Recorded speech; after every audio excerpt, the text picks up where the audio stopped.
Hey, it's Danny Draven, director of Halloweed Night, Meet the Weedjies, and I am here with the amazing effects artist Tom Devlin, and we are at Tom Devlin's shop here in beautiful Boulder City, Nevada. We're going to show you the creatures which we call the Weedjies. Weedjies. And these creatures come out of something called a Weedjie board. Yeah. Tom, what do we got now? So I'm gonna. We've been working around the clock on these little guys, and we're getting there. I'm gonna pull out a Weedjie out of the mold that hasn't been opened yet. Hopefully it comes out good. Every time that they don't come out good, that's just more work for us and the guys here. So we'll pull it out. Hopefully it comes out good, and then we'll show you motor breath for the first time. What are they actually made out of, though? So these are, we opted to go in a very Ghoulies direction with this movie, and that's public knowledge, right? And oh look, I'm wearing the shirt. See that, and see that, the Lost Boys. Tom and I are big '80s horror fans. But as far as these Ghoulies go, they were created by an effects artist named John Carl Beekler, who was known for using latex and polyfoam, and actually, like that's a thing. So we have gone ahead and made all the Weedjies out of latex and polyfoam in his honor.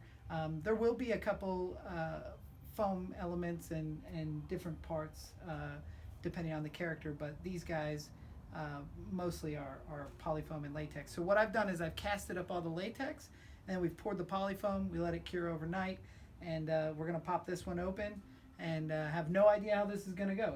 It could be disastrous, or it could be great. You want to pop him open right now? That's what we're going to do. All right, we're going to pop out a Weedjie from a mold. Here's a mold. It's already been run several times, so it's feeling its wear, and we're going to see if we can get a couple more. These are our handy dandy mold pliers. And let's see. So like I said, and this is the first time I've actually seen any of this stuff. I haven't visited in a while. So. Honestly, we don't usually show off this part of the process because this is when things could go terribly bad. So far, he's full. No big air pockets. That's a good thing. Mold held up. That's a great thing. We'll be able to get them. So inside these guys, I'll pop him out and then I'll show you. There's a rigid tube right here, and that gives us the area we're going to need to put our arm in it. So let's get his. He's being born. A Weedjie is being born. He's being born. You are watching a Weedjie being born live. Look at this. Oh, looking good. His fupa's full. That's the important part. It's still got a little bit of wet latex here. No, it's dry. Good. Cool. Wow, look at that. There we go. Now, on a lot of, when you have a lot more time and resources, we would have split these arms into separate molds, legs into separate molds, but that's a whole lot of work. So we went with two-piece mold for the whole body and then molded the head separate. Right. Next thing we're going to do, pull this tube out.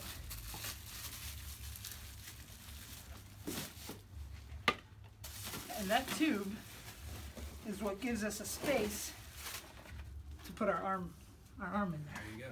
It's for when we puppeteer them. We just have to cut a hole here. But that's a new creature.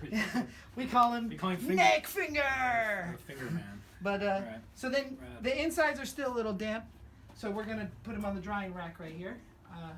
This is our custom swivel drying rack for.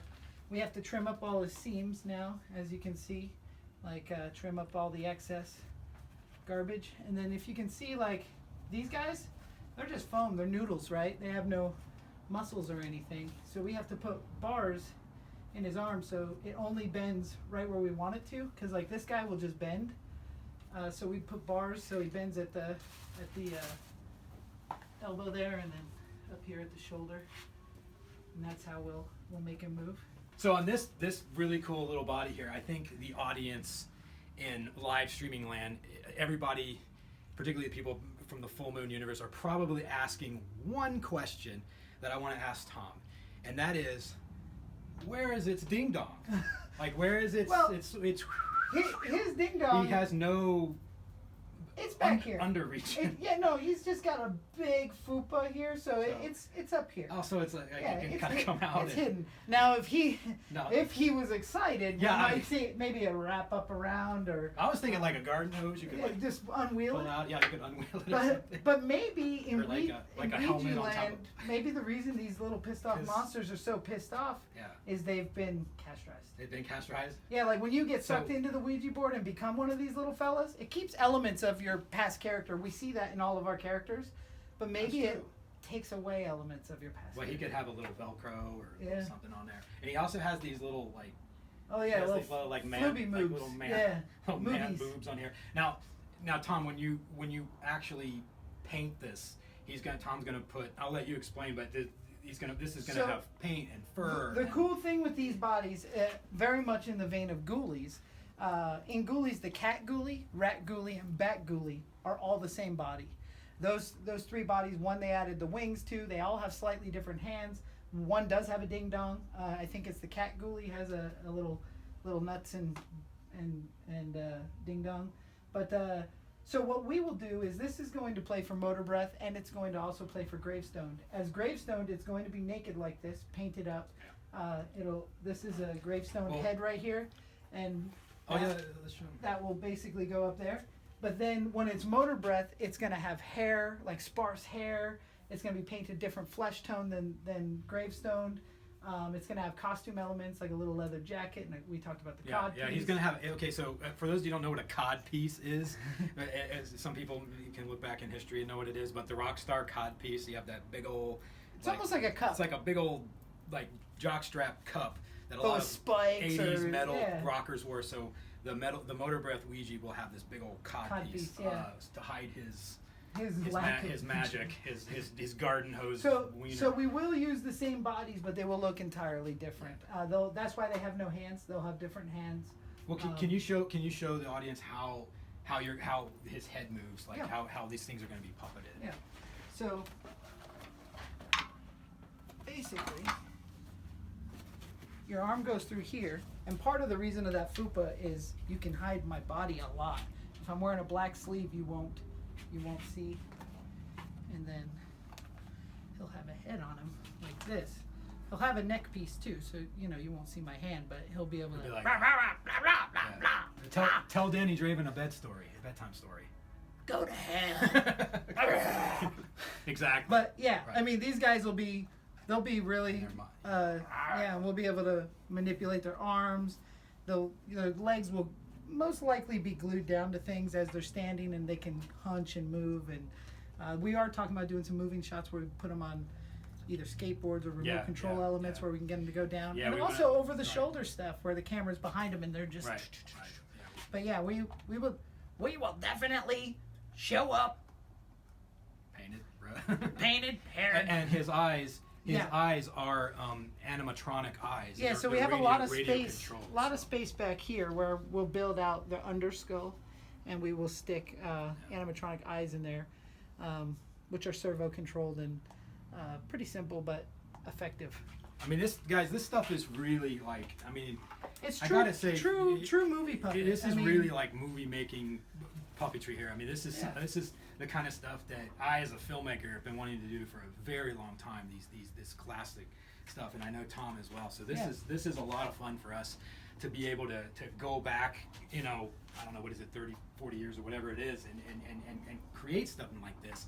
And you got to remember, this is only one creature. This movie has 4 creatures in it. We're talking about, I mean, and this guy's what, like 22? He's about 22 inches high, and he's got a really big girth to him. But we're talking about 4 of these guys. Yeah, we have Goblin, who's going to be a female, obviously, and she's a little bit more serpentish. And very serpent. So we're working out some details with the tail and stuff that are going to be really cool. Her face is also going to be animated eyes, hand puppeteered, but she has a much smaller body, so we have to be sneakier about how we get our arm in there. Right. And then and we have Motor Breath.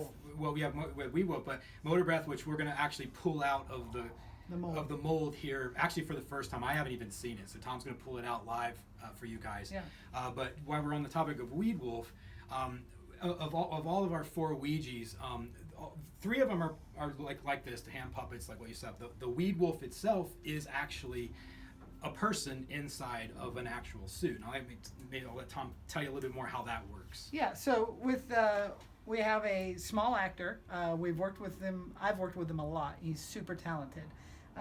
He does a lot of creature performance. He's a motion capture guy. He can move really well, and he's very short. So with him hunched over as the Weed Wolf, he'll almost match our little guys. He'll be a little bit bigger, but he'll still, oddly enough, look like one of these little monsters. So we're building out a mechanical head on him, and the way that we do that is we make a fiberglass underskull that fits his face absolutely perfect. It's made on his head cast. And then from that fiberglass underskull, we sculpt the Weed Wolf face, much like American Werewolf in London or the Howling. Yeah. When you have a werewolf with a snout, you can't just put a snout. It won't move. It'll flop over. It'll be weak. So we have to have the fiberglass under there.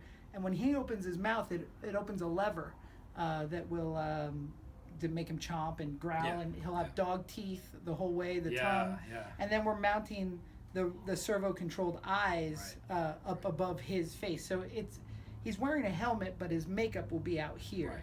And then gloves. And the reason for that with Tom, when we talked about Weed Wolf originally, was my concern with having a live person in an outfit was their eyes wouldn't match the other ghoulie Weedjies. eyes, and he's a ghoulie, so Yeah. his eyes will actually be animatronic or servo controlled on radio as well. And this guy, he's all over the place. I mean, I don't want to give away too much, even though we're running streaming live. all over, but he's running. He's on a little bike. But what it allows us to do too is, and we saw this in Ghoulies too with Beaklers. When the ghoulie puppets are on camera, a lot of times they're standing on crates. They're bending over. They're attacking people. But when they're running around, it's a guy in a suit. With us having one full character in a suit to run around the hotel, it makes it tricks your brain to thinking they're all running around. Right. And also, like in Ghoulies 2, you have the giant ghoulie that comes out, fish ghoulie, and he walks and moves, and it helps bridge that gap between real puppet and real movement. Yeah, and, absolutely. So having one of them, we thought at one time we talked about. One time we were all four of them. We're actually going to be little live guys. people, but then we decided that it would be better to do it this way. Yeah, I think this is fun. This is a little bit more of a throwback. Right. A little bit more of a life goal. Yeah. And life goal for sure. Life goals are okay. So now we're gonna motor. Okay, let me just explain motor breath to you. Okay, motor breath is a metal ghoulie who plays essentially a metal guitar. I mean, just think of like all your, just think of like maybe I don't know, Wasp or Dawkins or one of those amazing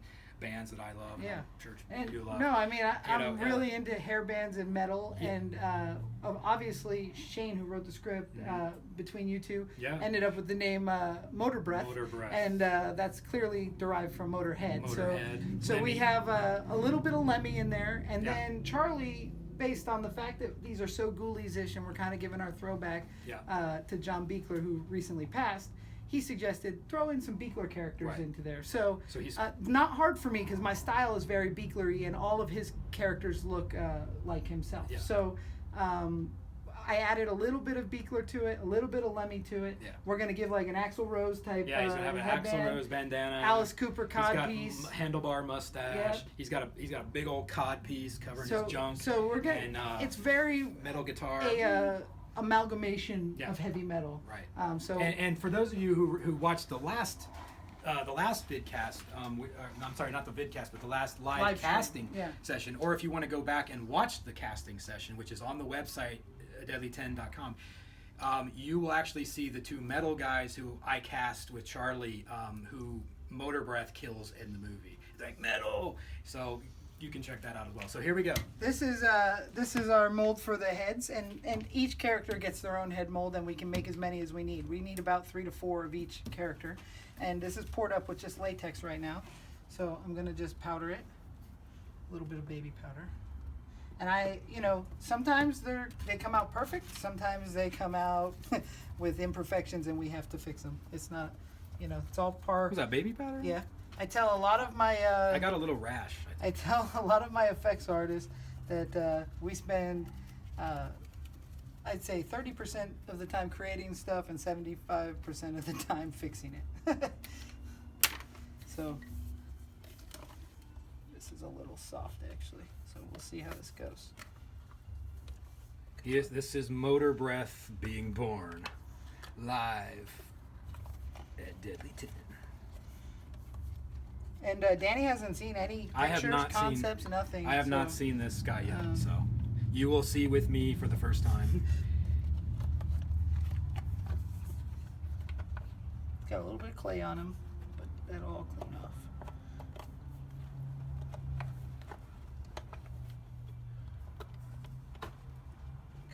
Cool. So he gets a little bit inside out. We gotta turn his inside out bits right side in. There's our motor breath. All right, let's come over here. And I haven't seen him. I haven't seen him yet, so I'm gonna close my eyes and be amazed. Actually, I'll let you guys look at him before I do. So this is motor breath here. Hey, I'm Motor Breath. Let's see. There he is. Oh, right, that's great. Yeah. So he's got a little bit of that Lemmy look. He's got the handlebar mustache like we were talking about here. And it's sculpted here, but it will have hair laid over top of it. That's just so the hair stays where you want it. I gave his ears a little bit of a downward troll look because in the Beekler thing, you know.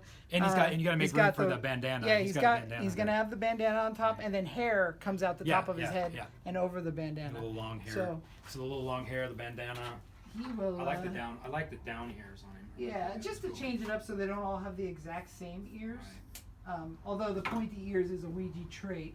And you guys can, when you imagine like clothing wise on him, I mean, he's got a leather vest. He's got a leather vest. He's metalled out spikes. The Axl Rose bandana, everything. It's actually really rad. And he plays one of those classic like 80s metal, flying like V guitars. V guitars. Yeah.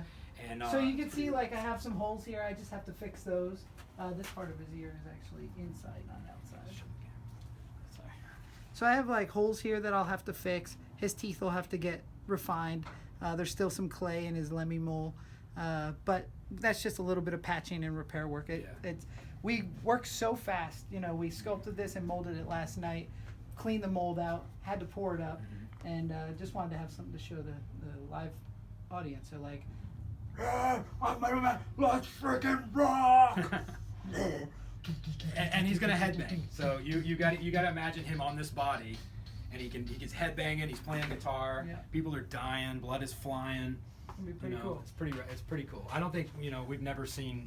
I don't think unless I'm mistaken, I've never seen a metal ghoulie. Have you ever seen a metal? No. Ghoulie? You ever seen a metal ghoulie? Have you ever seen a metal ghoulie? No. The hotel we're shooting in, we can't get blood everywhere. It's not. We're just not allowed. So we make stuff like these little pads that we can paint red, and then you can put them on the floor, and you've got an instant puddle of blood. Instant puddle of blood. And some blood spatter. Once those are painted red. And it just.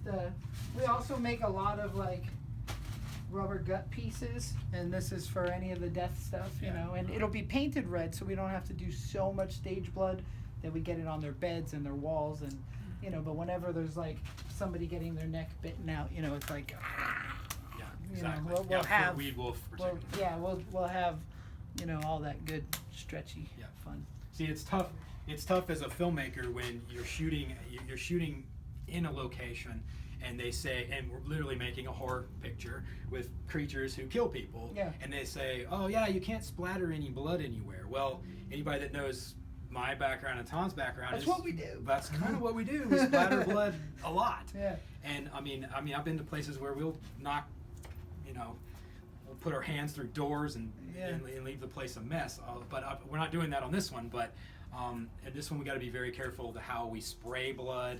And Tom came up with this really great idea with this pool of blood, and you got, also with these guys, you got to remember they do blink as well. So there's a blinking element to their eyes, which they're already incredibly lifelike. I mean, even in this state, standing next to them, they're incredibly lifelike. But with the servo eyes, combined with the blinking. Yeah, I it's mean, a digital it's- blink that'll be put in yeah, post, but it's very man, cool. it brings them to life. It brings them to life. Just that random, And- like you turn ahead and it's blink. You know, it's pretty awesome. And we're going to try to give them some movement. Tom and I were talking before this a little bit about moving these guys around.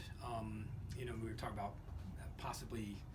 You want to explain Yeah, a little bit? we had briefly, talked like, about the way that their stance is. You know, we can do over the shoulder stuff where you puppeteer them, you know, as you're behind them. But we could also mount them onto like a remote control tank, like a flat tank that even has a board on top of it, and be able to kind of cruise them around the hallways and give a little wiggle to their arms, even if it's monofilament or whatever it is, to help them like look alive while they're, you know, under the camera. Mm-hmm. Camera's following them, and we're kind of shooting them around the hallways or the bedrooms, or and then, you know, we were talking about with Goblin, we have to make her float at one point. Yes. You know, so we're gonna have her up on rods, and then we'll have to like basically puppeteer her tail as like a kite, kind of, as she's up on a rod. And so it'll take a couple people, but keeping these rubber dummies moving is the key. I mean, if they're standing there, they can't just be plop. They have to be breathing. You know, they have to be, you know, scratch their nuts. And it's not whatever it is. it's not always just the effects moment of this too. When you're shooting with these guys, the lighting has a significant influence on how they do. I mean, it's a lot of things. You know, but of course it starts with these guys.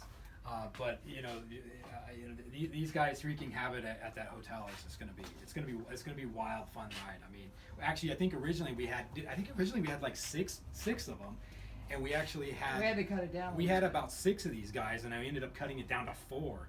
And one I think was a combination.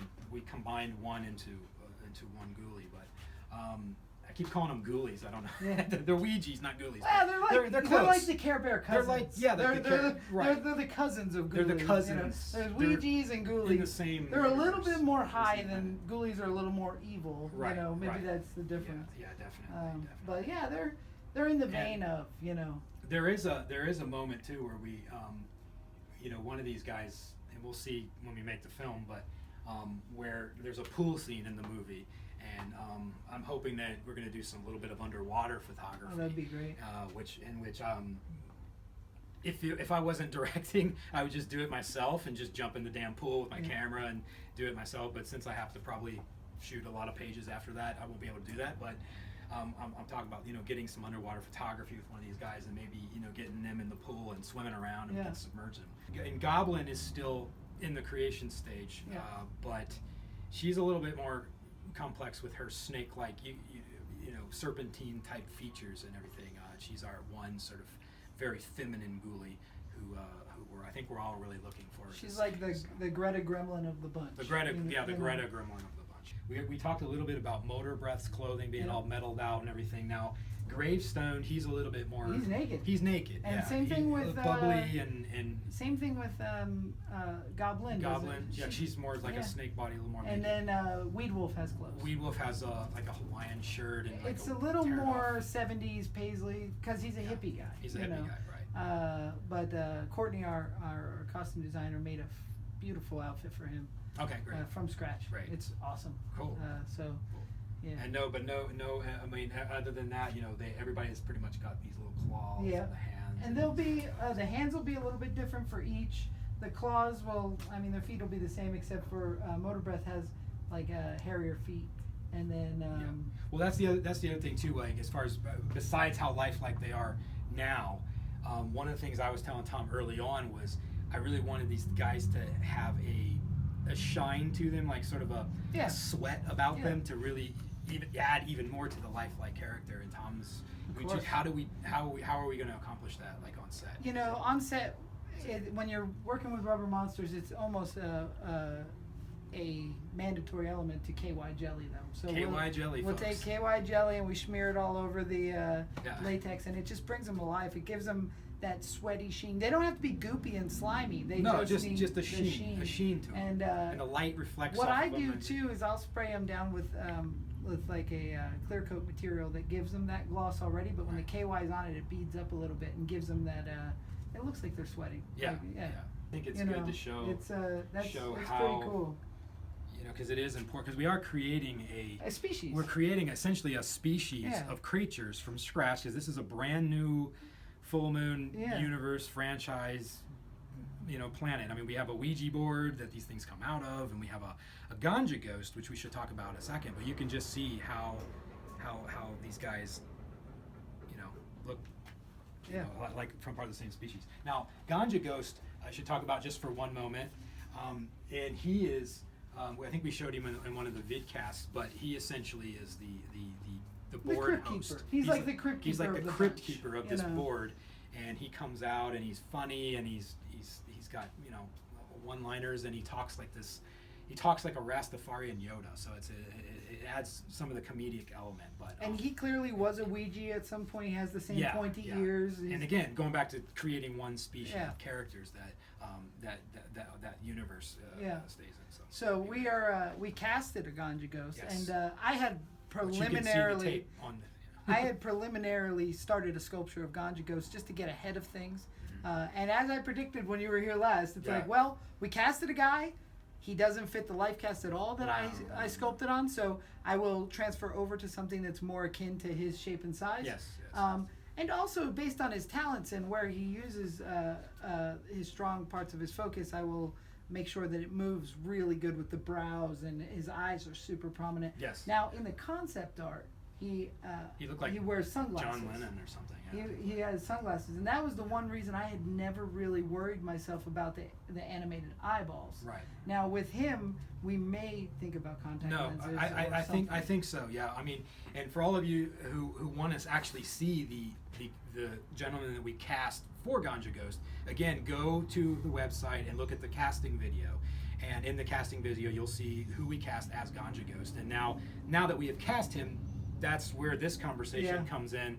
Where Tom, originally I thought Tom would have to cast his head, but he actually No, I has have a one. head that'll match. has a We'll head. be able to do it. But after I saw him do the performance, we're altering the makeup a little bit to reflect more of his expressive eyes and his jaw movements and Yeah. everything, because essentially Ganja Ghost, he's a head. He's just a head, like a floating head, like something Like from, Jambi from like Pee-wee's Jambi Playhouse. from Yeah. the Pee Wee Herman Yeah. deal. But he's kind of shoulders up, you know, and the whole thing. So he has to be very expressive. So Yeah. and that's one of the other characters that we're sort of readjusting for. Yeah.